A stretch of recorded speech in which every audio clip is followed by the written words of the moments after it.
Well, hello, everybody, and welcome back. And if you are just tuning in with me for the very first time, it's so nice to meet you. And I'm really glad you're here with me today. I am your host, Heather Carey, nutritionist, chef, mom, and a woman who has been around the block with food. I want to open up about real food in relation to health, weight, and our bodies so you can make peace with what you eat.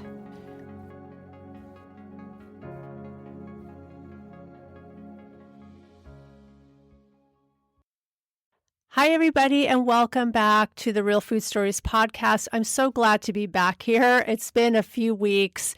I had to take a couple weeks off because I finally, after 5 years, got COVID. And I was starting to think that I had some super immunity against it. And clearly I thought wrong. And I got hit really hard with it. Now, not sure if it's because I've never had it. I am up to date on my vaccines, but nonetheless, I still got it. And it would not let go of me for a few weeks. So I've blogged about this last week and the week before because that's literally all I could do. I could not talk for a couple of weeks and I was not really feeling good. And I'll link those in the show notes if you want to read a little bit more about my experience. But if I could say one thing about recovering from illness that I have learned, it is this. Be as kind and as compassionate to yourself as you can possibly be. Allow yourself to get taken care of by others. I mean, also some obvious other things that some people neglect. Hydrate and rest like it is your full-time job. I hope this never happens to me again, but it very well might. And for someone who is a recovering perfectionist, who, like I said, almost never gets sick, this was a huge learning lesson for me. And okay, well, I'm back and happy to be back because being sick is no fun at all. All right, so as you know, I coach women in midlife and the menopause transition to help them feel their best and be their healthiest during this time of their lives. But there is a piece of this equation that rarely gets talked about, and that is women in midlife and menopause and the workplace.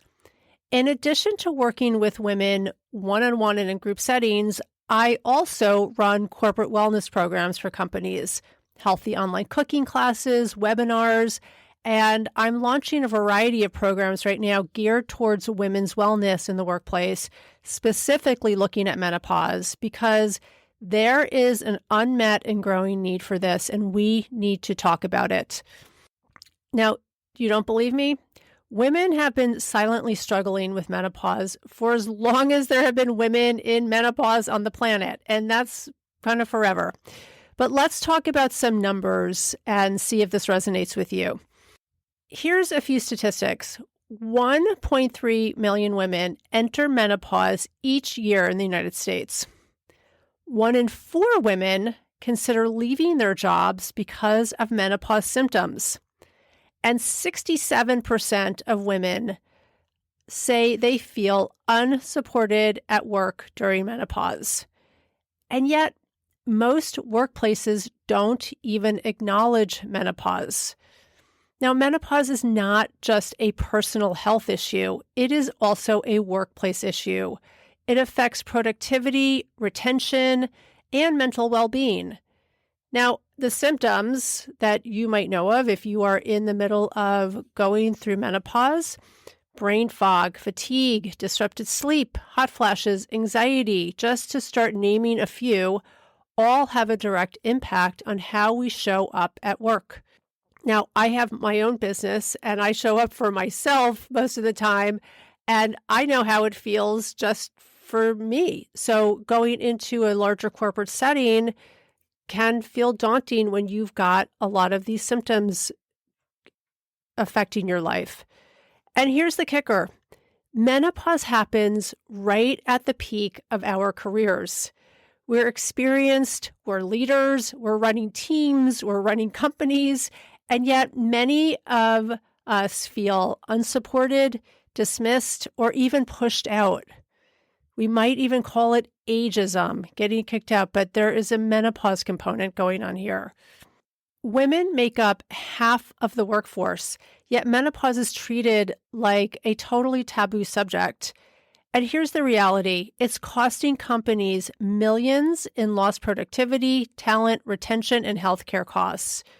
So today, we're going to dive into why menopause needs to be part of the workplace conversation, how it's affecting women's careers, and what companies and we as women can do about it. So let's dive in. All right, let's talk about the biggest workplace challenges. What does menopause feel like and actually look like in the workplace? As a woman going through menopause, you may feel everything from brain fog and productivity struggles, such as you're in a meeting and forget a simple word. Your thoughts feel scrambled. You start to question your abilities. I get this. I feel this often. You might be feeling hot flashes and just physical discomfort. For example, you're in a suit. It's freezing cold in the office and suddenly you're drenched in sweat. I mean, that can be totally embarrassing. Fatigue and sleep disruption. Many women do not sleep well during this time. So you're waking up multiple times a night. By mid-afternoon, you can barely keep your eyes open. Or what about stress and anxiety? You're juggling work, family, life, your parents, and now your body feels like it's betraying you, and that can feel really overwhelming.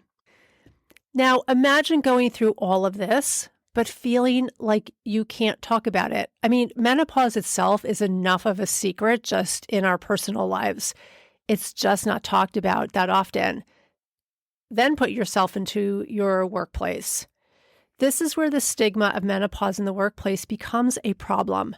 Many women suffer in silence because they don't want to be seen as weak or less capable, and companies need to start making some changes. So what needs to change in corporate settings for women? As far as I see it, companies need to start stepping up because here's the truth. Menopause-friendly workplaces are the future.